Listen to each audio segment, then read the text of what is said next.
farana atreo amin'ny fetra efa fantatra izay ny andoha diambola misy farany koa ny mateza de tsy misy firy fa na misy aza angamba de kiry ny endrika sy ny bika soa dia samy ho simba avokoa na tanjaka na ery dia mihena ary koa miavery satria raha tonga amin'ny fetra dia hifarana toy ny rehetra nareo hira na ny feo manga tsy salana fangamba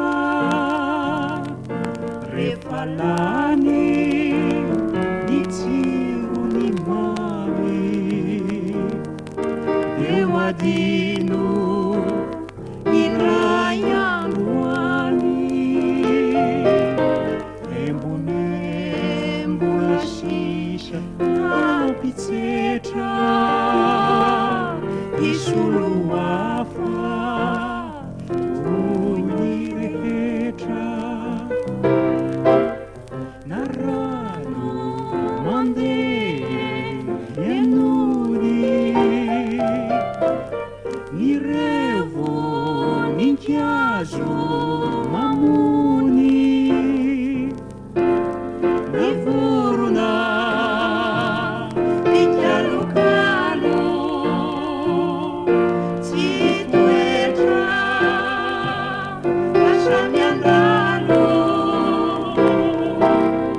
andao toy ny zava-drehetra rehefa tonga ny andro